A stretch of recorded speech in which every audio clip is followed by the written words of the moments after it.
Chapter 16. The Chamber of Secrets. "All those times we were in the bathroom, and she was just 3 toilets away," said Ron bitterly at breakfast the next day. "And we could have asked her, and now—" It'd been hard enough trying to look for spiders. Escaping their teachers long enough to sneak into a girl's bathroom? The girl's bathroom, moreover, right next to the scene of the first attack, was going to be almost impossible. But something happened in their first lesson, Transfiguration, that drove the Chamber of Secrets out of their minds for the first time in weeks. 10 minutes into the class, Professor McGonagall told them that their exams would start on the 1st of June. 1 week from today. "Exams?" howled Seamus Finnegan. "We're still getting exams?" There was a loud bang behind Harry as Neville Longbottom's wand slipped, vanishing one of the legs of the desk. Professor McGonagall restored it with a wave of her own wand and turned, frowning at Seamus. "The whole point of keeping the school open is so that open at this time is for you to receive your education," she said sternly. "The exams will therefore take place as usual, and I trust you are all studying hard." Studying hard? It had never occurred to Harry that there would be exams with the castle in this state. There was a great deal of mutinous muttering around the room, which made Professor McGonagall scowl even more darkly. "Professor Dumbledore's instructions were to keep the school running as normal as possible," she said, "and that, I need hardly point out, means finding out how much you have learned this year." Harry looked down at the pair of white rabbits he was supposed to be turning into slippers. What had he learned so far this year? He couldn't seem to think of anything that would be useful in an exam. Ron looked as though he'd just been told he had to go and live in the Forbidden Forest. "Can you imagine me taking exams with this?" he asked Harry, holding up his wand, which had just started whistling loudly. 3 days before their first exam, Professor McGonagall made another announcement at breakfast. "I have good news," she said, and the great hall, instead of falling silent, erupted. "Dumbledore is coming back!" several people yelled joyfully. "You've caught the heir of Slytherin!" squealed a girl at the Ravenclaw table. "Quidditch matches are back on!" roared Wood excitedly. When the hubbub had subdued, Professor McGonagall said, "Professor Sprout has informed me that the mandrakes are ready for cutting at last. Tonight, we will be able to revive those people who've been petrified. I need hardly remind you all that one of them may well be able to tell us who or what attacked them. I am hopeful that this dreadful year will end with our catching the culprit." There was an explosion of cheering. Harry looked over at the Slytherin table and wasn't at all surprised to see that Draco Malfoy hadn't joined in. Ron, however, was looking happier than he'd looked in days. "It won't matter that we never asked Myrtle then," he said to Harry. "Hermione will probably have all the answers when they wake her up. Mind you, she'll be crazy when she finds out we've got exams in 3 days' time. She hasn't studied. It might be kinder to leave her where she is until they're over." Just then, Ginny Weasley came over and sat down next to Ron. She looked tense and nervous, and Harry noticed that her hands were twisting in her lap. "What's up?" said Ron, helping himself to more porridge.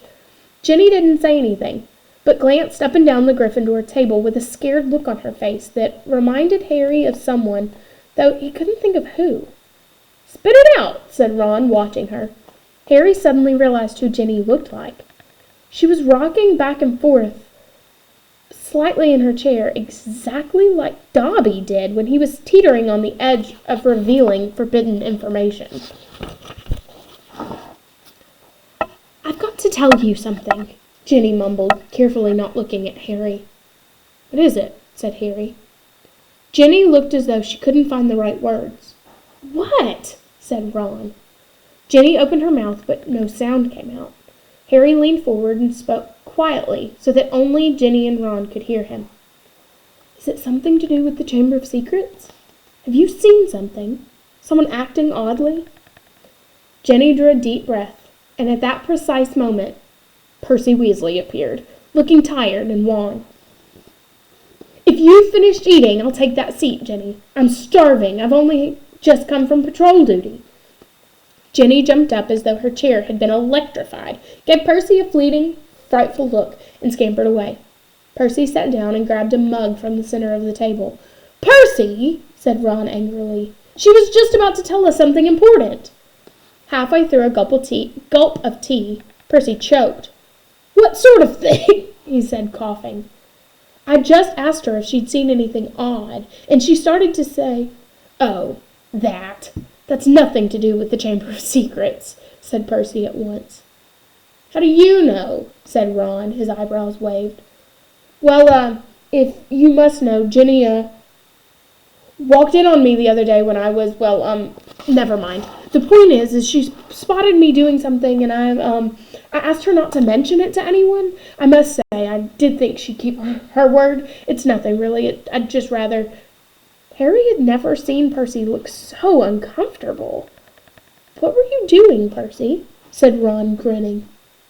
"Go on. Tell us. We won't laugh." Percy didn't smile back. "Pass me those rolls, Harry. I'm starving."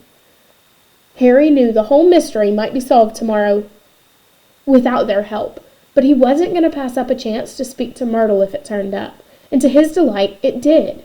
Mid-morning, when they were being led to History of Magic by Gilderoy Lockhart, Lockhart, who had so often assured them that all the danger had passed, only to be proved wrong right away, was now wholeheartedly convinced that it was hardly worth the trouble to see them safely down the corridors. His hair wasn't as sleek as usual. He seemed to have been up most of the night, patrolling the 4th floor. "Mark my words," he said, ushering them around a corner. "The first words out of those poor petrified people's mouths will be, 'It was Hagrid.' Frankly, I'm astounded Professor McGonagall thinks all these security measures are necessary." "I agree, sir," said Harry, making Ron drop his books in surprise. "Thank you, Harry," Lockhart said graciously, while they waited for a long line of Hufflepuffs to pass. "I mean, we teachers have quite enough to be getting on with, without walking students to class and standing guard all night." "That's right," said Ron, catching on. "Why don't you leave us here, sir? We've got only one more corridor to go." "You know, Weasley, I think I will," said Lockhart. "I really should go and prepare my next class." And he hurried off. "Prepare his class?" Ron sneered after him. "Gone to curl his hair's more like it." They let the rest of Gryffindor draw ahead of them, then darted down a side passageway and hurried off towards Moaning Myrtle's bathroom. But just as they were congratulating each other on their brilliant scheme— "Potter! Weasley! What are you doing?" It was Professor McGonagall, and her mouth was the thinnest of thin lines. We were, Ron stammered. "We were going to go and see—" "Hermione," said Harry. Ron and Professor McGonagall both looked at him. "We haven't seen her in ages, Professor," Harry went on hurriedly, treading on Ron's foot. "And we thought we'd sneak into the hospital wing, and tell her the mandrakes are nearly ready, and, not to worry." Professor McGonagall was still staring at him, and for a moment Harry thought she was going to explode. But then she spoke in a strangely croaky voice. "Of course," she said, and Harry, amazed, saw a tear glistening in her beady eye. "Of course, I realize this has all been hardest on the friends of those who have been— I quite understand. Yes, Potter, of course you may visit Miss Granger. I will inform Professor Binns where you've gone. Tell Madame Humphrey I've given my permission." Harry and Ron walked away, hardly daring to believe that they'd avoided detention. As they turned the corner, they distinctly heard Professor McGonagall blow her nose. "That," said Ron feverishly, "was the best story you've ever come up with." They had no choice now but to go to the hospital wing and tell Madame Pomfrey that they had Professor McGonagall's permission to visit Hermione. Madame Pomfrey let them in, but reluctantly. "There's just no point talking to a petrified person," she said, and they had to admit she had a point when they'd taken their seats next to Hermione. It was plain that Hermione didn't have the faintest inkling that she had visitors, and that might just as well tell her bedside cabinet not to worry, for all the good it would do. "Wonder if she did see the attacker, though," said Ron, looking sadly at Hermione's rigid face. "Because if he sneaked up on them, no one will ever know." But Harry wasn't looking at Hermione's face. He was more interested in her right hand. It lay clenched on top of her blankets, and bending closer, he saw that a piece of paper was scrunched inside her fist. Making sure that Madame Pomfrey was nowhere near, he pointed this out to Ron. "Try and get it out," Ron whispered, shifting his chair so that he blocked Harry from Madame Pomfrey's view. It was no easy task. Hermione's hand was clamped so tightly around the paper that Harry was sure he was going to tear it. While Ron kept watch, he tugged and twisted, and at last, after several tense minutes, the paper came free. It was a paper torn from a very old library book. Harry smoothed it out eagerly, and Ron leaned closer to read it too. "Of the many fearsome beasts and monsters that roam our land, there is none more curious or more deadly than the basilisk, known also as the king of serpents.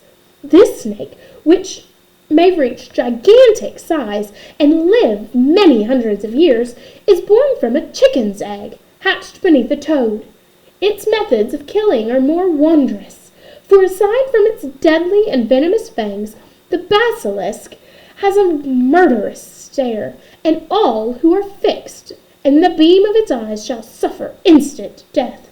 Spiders flee from the basilisk, for it is their mortal enemy, and the basilisk flees only from the crowing of the rooster, which is fatal to it." And beneath this, a single word had been written in a hand Harry recognized as Hermione's. "Pipes." It was as though someone had just flicked a light on in his brain. "Ron," he breathed. "This is it. This is the answer. The monster of the chamber, in the chambers, a basilisk, a giant serpent. That's why I've been hearing that voice all over the place, and no one else has heard it. It's because I understand Parseltongue." Harry looked at the beds around him. "The basilisk kills people by looking at them, but no one's died because no one looked it straight in the eye. Colin saw it through his camera. The basilisk burned up all the film inside it, but Colin just got petrified. Justin must have seen the basilisk through Nearly Headless Nick, and Nick got the full blast of it, but he couldn't die again. And Hermione, that Ravenclaw prefect were found with a mirror next to them. Hermione had just realized the monster was a basilisk. I bet you anything she warned the first person she met to look around corners with a mirror first. And that girl pulled out her mirror and..." Ron's jaw dropped. "And Mrs. Norris?" he whispered eagerly. Harry thought hard, picturing the scene of the night on Halloween. "The water," he said slowly. "The flood from Moaning Myrtle's bathroom. I bet you Mrs. Norris only saw the reflection." He scanned the page in his hand eagerly. The more he looked at it, the more it made sense. "The basilisk flees only from the crowing of the rooster, which is fatal to it," he read aloud. "Hagrid's roosters were killed. The heir of Slytherin didn't want one anywhere near the castle once the chamber was opened. Spiders flee from the basilisk. It all fits." "But how's the basilisk been getting around the place?" said Ron. "A giant snake. Someone would have seen." Harry, however, pointed at the word Hermione had scribbled on the foot of the page. "Pipes," he said. "Pipes, Ron. It's been using the plumbing. I've been hearing that voice inside the walls." Ron suddenly grabbed Harry's arm. "The entrance of the Chamber of Secrets," he said hoarsely. "What if it's a bathroom? What if it's in Moaning Myrtle's bathroom?" said Harry. They sat there, excitement coursing through them, hardly able to believe it. "This means," said Harry, I can't be the only Parselmouth in the school. The heir of Slytherin's one too. That's how he's been controlling the basilisk. What are we going to do? Said Ron, whose eyes were flashing. Should we go straight to McGonagall? Let's go to the staff room, said Harry, jumping up. She'll be there in 10 minutes. It's nearly break. They ran downstairs, not wanting to be discovered, hanging around in another corridor. They went straight to the deserted staff room. It was a large, paneled room full of dark wooden chairs. Harry and Ron paced around it, too excited to sit down. But the bell to signal break never came. Instead, echoing through the corridors, came Professor McGonagall's voice, magically magnified. All students are to return to their house dormitories at once. All teachers return to the staff room immediately, please. Harry wheeled around to stare at Ron. Not another attack. Not now. What do we do? Said Ron aghast. Go back to the dormitories? No, said Harry, glancing around. There was an ugly sort of wardrobe to his left, full of the teachers' cloaks. In here. Let's hear what it's all about. Then we can tell them what we found out. They hid themselves, listening to the rumble of hundreds of people moving overhead, and the staff room door banged open. From between the musty folds of the cloaks, they watched as teachers filtered into the room. Some of them were looking puzzled, others downright scared. Then Professor McGonagall arrived. It has happened, she told the silent staff room. A student has been taken by the monster, right into the chamber itself.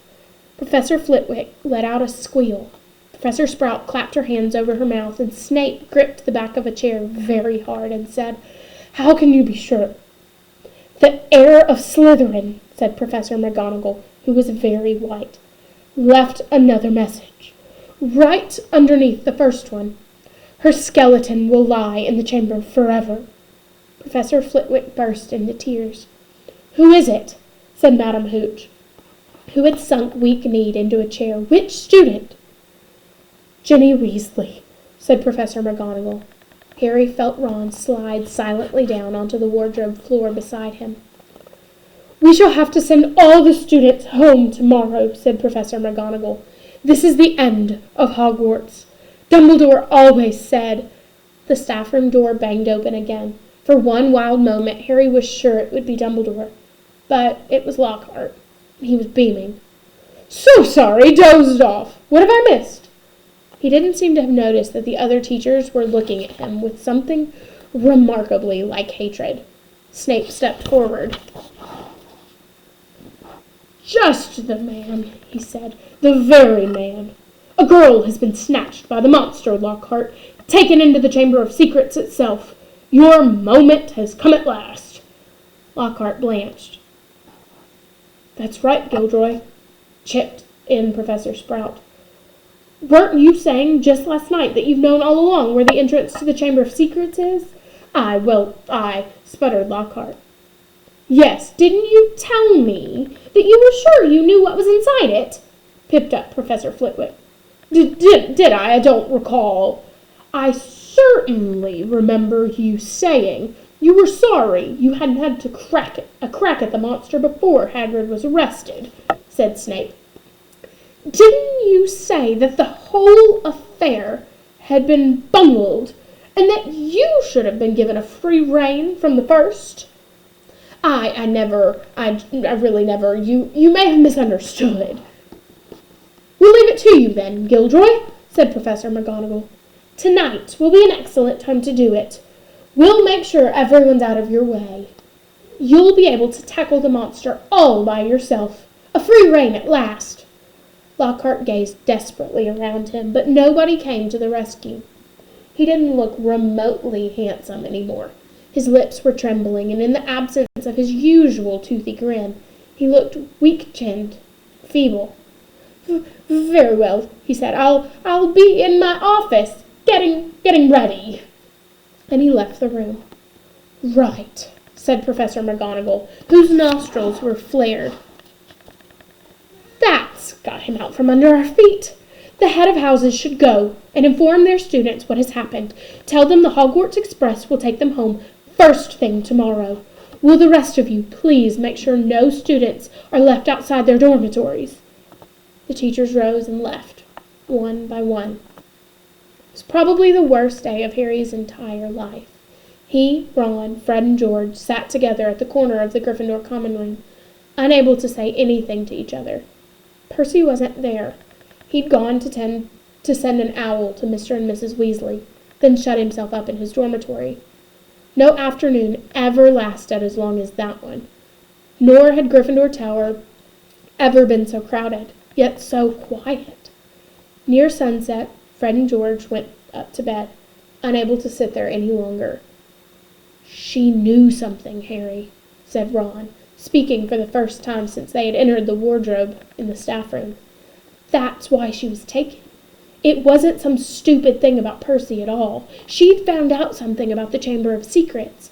That must be why she was—" Ron rubbed his eyes frantically. "I mean, she was a pureblood. There can't be any other reason." Harry could see the sun sinking, blood red below the skyline. This was the worst he'd ever felt. If only there was something they could do. Anything.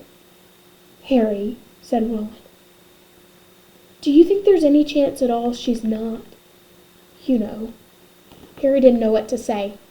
He couldn't see how Ginny could still be alive. "Do you know what?" said Ron.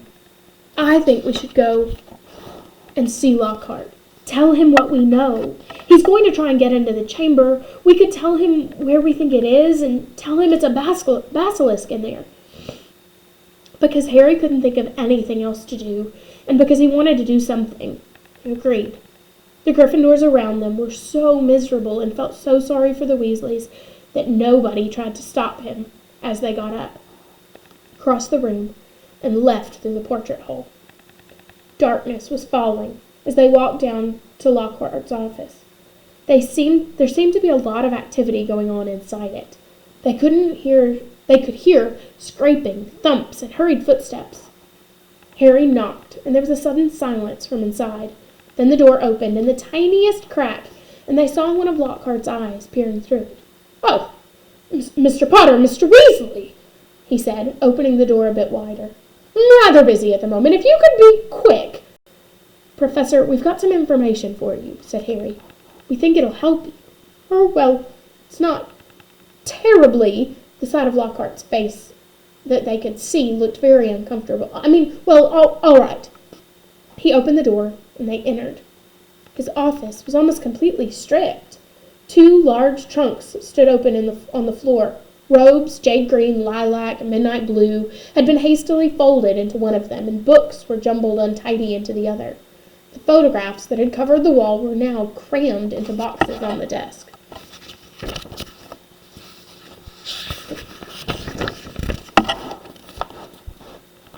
"Are you going somewhere?" said Harry. Well, yes," said Lockhart, ripping a life-size poster of himself from the back of the door as he spoke and started to roll it up. "Urgent call, unavoidable, gotta go. What about my sister?" said Ron jerkily. "Well, as to that, most unfortunate," said Lockhart, avoiding their eyes as he wrenched open a drawer and started emptying the contents into a bag. "No one regrets more than I. You're the Defense Against the Dark Arts teacher," said Harry. "You can't go now, not with all the dark stuff going on here." "Well, I must say, when I took the job," Lockhart muttered, now piling socks on top of his robes, "nothing in the job description I didn't expect." "You mean you're running away," said Harry in disbelief. "After all that stuff you did in your books." "Books can be misleading," said Lockhart delicately. "You wrote them," Harry shouted. "My dear boy," said Lockhart, straightening up and frowning at Harry, "do you use your common sense? My books wouldn't have sold half as well if people didn't think I'd done all those things. No one wants to read about some ugly old Armenian warlock, even if he did save a village from werewolves. He'd look dreadful on the front cover. No dress sense at all. And the witch who banished the Banded Banshee had a hairy chin. I mean, come on." "So you've just been taking credit for what a load of other people have done," said Harry incredulously. Harry, said Lockhart, shaking his head impatiently. It's not nearly as simple as that. There was work involved. I had to track these people down, ask them exactly how they managed to do what they did. Then I had to put a memory charm on them so that they wouldn't remember doing it. If there's one thing I pride myself on, it's memory charms. So, it's been a lot of work, Harry. It's not all book signing and publicity photos. You know, you want fame. You have to be prepared for a long, hard slog. He banged the lids of his trunk shut and locked them. Let's see, he said. I think that's everything. Yes, only one thing left. He pulled out his wand and turned to them. Awful sorry, boys, but I'll have to put a memory charm on you now. Can't have you blabbing my secrets all over the place. I'd never sell another book. Harry reached his wand just in time. Lockhart was barely raising his when Harry bellowed, Expelliarmus! Lockhart was blasted backwards, falling over his trunk. His wand flew high into the air and Ron caught it and flung it out of the open window. Shouldn't have let Professor Snape teach us that one, said Harry furiously, kicking Lockhart's trunk aside.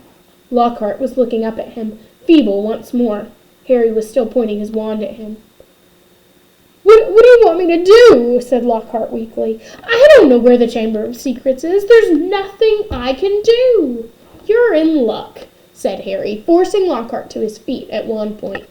We think we know where it is, and what's inside it. Let's go. They marched Lockhart out of his office and down to the nearest stairs, along the dark corridor where the messages shone on the wall, to the door of Moaning Myrtle's bathroom. They sent Lockhart in first. Harry was pleased to see that he was shaking. Moaning Myrtle was sitting on the tank of the inn toilet. Oh, it's you, she said when she saw Harry. What do you want this time? To ask how you died, said Harry. Myrtle's whole aspect changed at once. She looked as though she had been asked about such a flattering question. Oh, it was dreadful, she said with a relish. It happened right in here. I died in this very stall. I remember it so well. I'd hidden because Olive Hornby had teased me about my glasses. The door was locked and I was crying. And then I heard somebody come in. They said something funny, different language. I think it must have been. Anyways, what really got me was that it was a boy speaking. So I unlocked the door to tell him to go and use his own toilet. And then Myrtle swelled importantly, her face shining. I died! How? Said Harry. No idea, said Myrtle in hushed tones. I just remember seeing a pair of great, big, yellow eyes. My whole body sort of seized up, and then I was floating away. She looked dreamily at Harry. And then I came back again, was determined to haunt Olive Hornby, you see. Oh, and she was sorry she'd ever laughed at my glasses. Where exactly did you see the eyes? Said Harry. Somewhere there, said Myrtle, pointing vaguely towards the sink in front of her toilet. Harry and Ron hurried over to it. Lockhart was standing well back, a look of utter terror on his face. It looked like an ordinary sink. They examined every inch of it, inside and out, including the pipes below, and when Harry saw it, scratched on the side of one of the copper taps, was a tiny snake. That tap's never worked, said Myrtle brightly, as he tried to turn it. Harry, said Ron, say something in Parseltongue. But Harry thought hard. The only times he'd ever managed to speak Parseltongue were when he'd faced a real snake.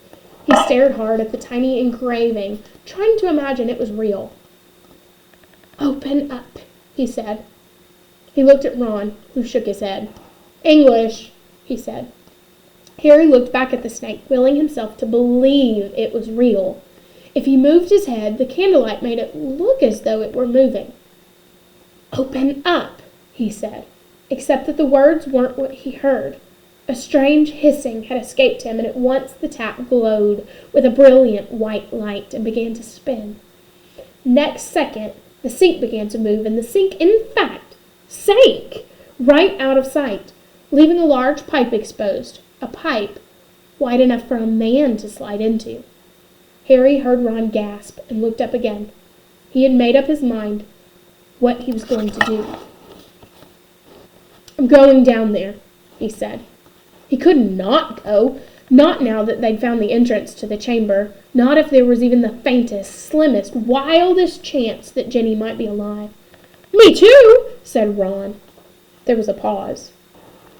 "Well, you hardly seem to need me," said Lockhart, with a shadow of his old smile. "I'll just—" He put his hand on the doorknob, but Ron and Harry both pointed their wands at him. "You can go first," Ron snarled. White-faced and wandless, Lockhart approached the opening. "Boys," he said, his voice feeble. "Boys, what good will it do?" Harry jabbed him in the back with his wand. Lockhart slid his legs into the pipe. "I really don't think—" he started to say, but Ron gave him a push, and he slid out of sight. Harry followed quickly. He lowered himself into the pipe and then let go. It was like rushing down an endless, slimy, dark slide. He could see more pipes branching off in all directions, but none as large as theirs, which twisted and turned, sloping steeply downwards, and he knew that he was falling deeper below the school than even the dungeons.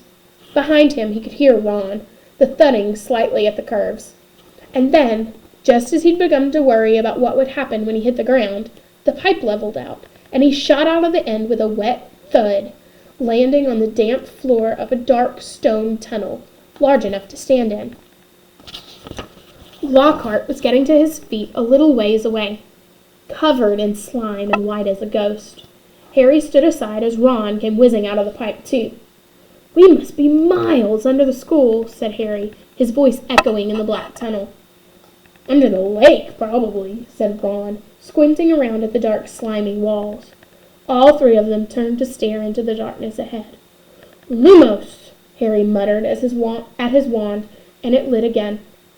"Come on," he said to Ron and Lockhart, and all of them went, their footsteps slapping loudly on the wet floor. The tunnel was so dark that they could only see a little distance ahead. Their shadow on the wet walls looked monstrous in the sunlight. "Remember," said Harry quietly as they walked cautiously forward, "any sign of movement, close your eyes right away." But the tunnel was quiet as the grave, and the first unexpected sound they heard was a loud crunch as Ron stepped on what turned out to be a rat's skull. Harry lowered his wand to look at the floor and saw that it was littered with small animal bones. Trying very hard not to imagine what Ginny might look like if they found her, Harry led the way forward, around a dark bend in the tunnel. "Harry, there's something up there," said Ron hoarsely, grabbing Harry's shoulder. They froze, watching. Harry could just see the outline of something huge and curved lying right across the tunnel. It wasn't moving. "Maybe it's asleep," he breathed, glancing back at the other two. Lockhart's hands were pressed over his eyes. Harry turned back to look at the thing, his heart beating so fast it hurt. Very slowly, his eyes as narrow as he could make them and still see, Harry edged forward, his wand held high. The light slid over a gigantic snakeskin of a vivid poisonous green, lying curled and empty across the tunnel floor. The creature that had shed it must have been 20 feet long, at least. "Blimey," said Ron weakly. There was a sudden movement behind them. Gilderoy Lockhart's knees had given way. "Get up," said Ron sharply, pointing his wand at Lockhart. Lockhart got to his feet. Then he dived at Ron, knocking him to the ground. Harry jumped forward, but too late. Lockhart was straightening up, panting, Ron's wand in his hand, and a gleaming smile back on his face. "The adventure ends here, boys," he said. "I shall take a bit of this skin back up to the school, tell them I was too late to save the girl, and that you two tragically lost your minds at the sight of her mangled body. Say goodbye to your memories." He raised Ron's spello-taped wand high over his head and yelled, "Obliviate!" The wand exploded with the force of a small bomb. Harry flung his arms over his head and ran, slipping over the coils of snakeskin, out of the way of great chunks of tunnel ceiling that were thundering to the floor. Next moment he was standing alone, gazing at the solid wall of broken rock. "Ron!" he shouted. "Are you okay? Ron!" "I'm here," came Ron's muffled voice from behind the rockfall. "I'm okay. This gets not, though. He got blasted by the wand." There was a dull thud and a loud "Ow!" Sounded as though Ron had just kicked Lockhart in the shins. "What now?" Ron's voice said, sounding desperate. "We can't get through. It'll take ages." Ron looked up at the tunnel ceiling. Huge cracks had appeared in it. He had never tried to break apart anything so large as these rocks by magic, and now didn't seem a good moment to try. What if the whole tunnel caved in? There was another thud and another "Ow!" from behind the rocks. They were wasting time. Ginny had already been in the chamber for hours. Harry knew there was only one thing to do. "Wait there," he called to Ron. "Wait with Lockhart. I'll go on. If I'm not back in an hour—" There was a very pregnant pause. "I'll try and shift some of this rock," said Ron, who seemed to be trying to keep his voice steady, "so you can get back through. And Harry—" "I'll see you in a bit," said Harry, trying to interject some confidence into his shaking voice. And he set off alone, past the gigantic snakeskin. Soon the distant voice of Ron, straining to shift the rocks, was gone. The tunnel turned and turned again. Every nerve in Harry's body was tingling unpleasantly. He wanted the tunnel to end, yet dreaded what he'd find when it did.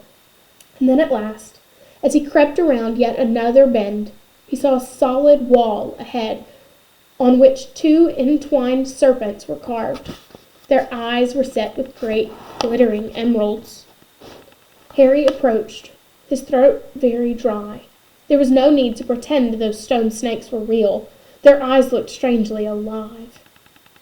He could guess what he had to do. He cleared his throat, and the emerald eyes seemed to flicker.